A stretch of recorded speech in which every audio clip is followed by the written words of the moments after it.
Apa yang terjadi ketika tubuhmu sakit? Kemungkinan besar kamu akan pergi ke dokter dan berusaha memeriksanya. Ketika ada luka, kamu tidak membiarkan lukanya sembuh sendiri. Kamu berusaha mengobatinya, memberikan antiseptik, dan menutup lukanya. Bagaimana bila perawatan yang sama kamu lakukan saat hatimu terluka? Apakah kamu memberikan perhatian dan usaha yang cukup untuk menyembuhkannya? Atau yang terjadi justru sebaliknya? Kamu tidak memperdulikannya sama sekali. Kamu takut dianggap lemah, kamu takut dianggap tidak kompeten. Alhasil, lama-kelamaan, luka ini makin lama makin besar. Hingga akhirnya, mungkin saja hal ini bisa menghambatmu dalam menjalani aktivitas sehari-hari. Halo semuanya, nama saya Michael. Selamat datang di channel saya, Sikutu Buku. Kali ini, saya akan bahas pentingnya untuk menjaga kesehatan mental, bukan hanya kesehatan fisik. Ini merupakan rangkuman dari video TED Talk Guy Winch yang berjudul Why We All Need to Practice Emotional First Aid dan diolah dari berbagai sumber. Sejak kecil, kita sudah terbiasa untuk menjaga kesehatan fisik. Kita diajarkan untuk menggosok gigi setiap hari, mandi setiap hari, dan sebagainya. Tapi apa yang kamu tahu soal kesehatan psikologis? Apakah kamu sudah menghabiskan waktu yang cukup untuk merawat kesehatan mental? Seringkali kita tidak sadar kalau kita membiarkan luka batin terbuka tanpa terobati. Luka seperti kegagalan, penolakan, atau bahkan kesepian. Jika kita tidak memperhatikan hal ini dengan cermat, maka luka ini bisa memberikan dampak serius bagi kehidupan kita sehari-hari. Respon umum yang terjadi ketika seorang bercerita kalau dirinya kesepian atau merasa sakit hati karena ditolak adalah untuk tidak terlalu memperdulikannya. Karena itu hanya ada di kepalamu saja. Tentu saja kita tidak akan berlaku hal yang sama apabila kaki kita patah kan? Karena luka batin seringkali tidak terlihat, ini yang membuat banyak orang menganggap remeh dan percaya kalau ini akan sembuh sendiri. Contohnya begini, kamu punya seorang sahabat. Kalian selalu menghabiskan waktu bersama hingga suatu hari kamu dan dia harus berpisah. Entah karena berbeda sekolah, tempat kerja yang berbeda, dan sebagainya. Komunikasi kamu pun pelan-pelan merenggang. Namun kamu ingat kalau kamu selalu menghabiskan waktu dengan dia untuk merayakan ulang tahun. Tapi tahun ini, dia sama sekali tidak menghubungi kamu di hari ulang tahunmu.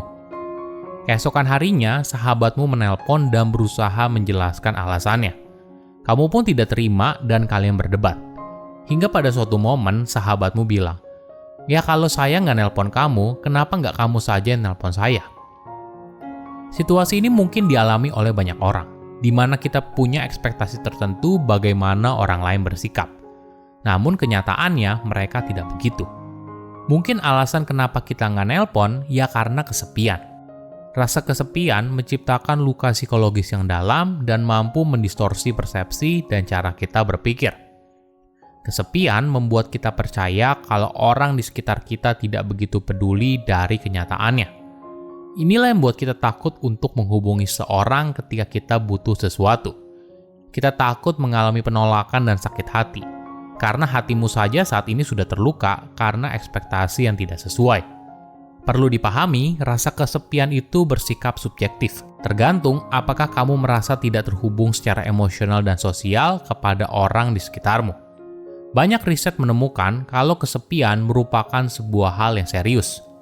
Jika kamu tidak memperhatikan hal ini, rasa kesepian bisa meningkatkan kemungkinan seorang untuk meninggal dini sebesar 14%. Rasa kesepian bisa mengakibatkan tekanan darah yang tinggi dan kolesterol, bahkan bisa menekan fungsi sistem imun, sehingga kamu jadi rentan pada berbagai penyakit.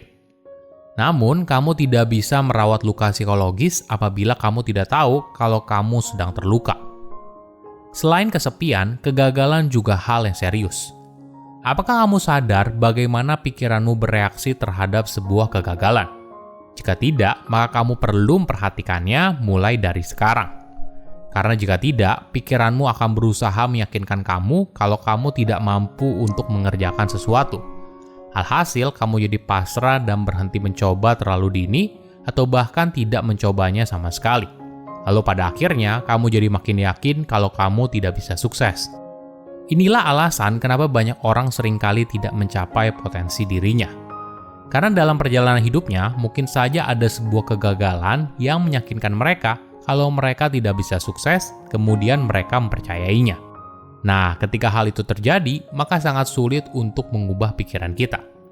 Ini merupakan reaksi yang alamiah ketika kamu merasa putus asa dan pasrah ketika gagal. Tapi kamu tidak boleh membiarkan dirimu jadi terpengaruh kalau kamu tidak bisa sukses. Kamu harus melawan rasa putus asa ini. Kamu perlu mengambil alih situasi yang sedang kamu alami dan keluar dari siklus negatif ini bahkan sebelum dimulai. Pikiran dan perasaan kita, mereka bukanlah sahabat terbaik yang selama ini kita pikirkan.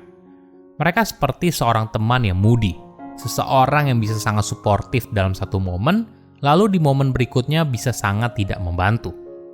Misalnya begini, kamu datang ke sebuah blind date, kamu sudah mempersiapkan semuanya dengan baik, mulai dari pakaian yang kamu kenakan, topik obrolan apa saja yang kira-kira cocok, dan sebagainya. Kamu dan lawan jenis itu pun bertemu dan kalian ngobrol.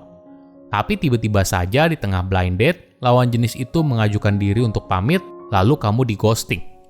Tentu saja situasi ini sangat menyakitkan. Lalu kamu pun menelpon teman kamu dan menceritakan kejadian ini. Alih-alih mendukung, teman kamu malah bilang, "Ya wajar sih, mana ada yang mau sama orang kayak kamu."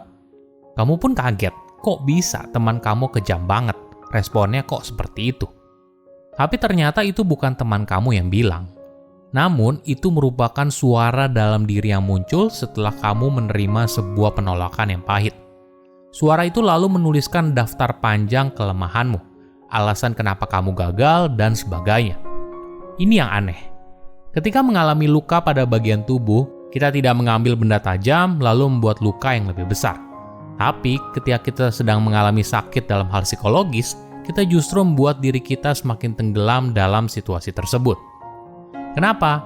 Karena selama ini kita tidak pernah memprioritaskan kesehatan mental. Jadi lain kali ketika kamu mengalami penolakan, merasa tersakiti dan sebagainya, perlakukan dirimu dengan cinta kasih selayaknya yang kamu lakukan kepada sahabat. Coba bayangkan sebuah dunia di mana setiap orang lebih sehat dalam hal psikologis. Apa yang terjadi? Mungkin saja tingkat kesepian dan depresi akan menurun. Mereka jadi lebih kuat dalam menghadapi kegagalan. Mereka merasa lebih bahagia dan puas. Apakah hal ini mungkin? Tentu saja. Ratusan tahun yang lalu, manusia mulai merawat diri mereka dan perhatikan kesehatan fisik.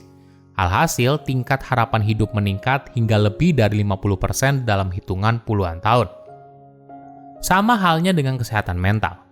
Jika kita bisa memulainya dari sekarang, maka akan tercipta sebuah dunia di mana masyarakat punya mental yang lebih kuat. Silakan komen di kolom komentar pelajaran apa yang kalian dapat ketika tahu informasi ini. Selain itu, komen juga mau tahu informasi apa lagi yang saya review di video berikutnya. Saya undur diri, jangan lupa subscribe channel YouTube Sikutu Buku. Bye-bye.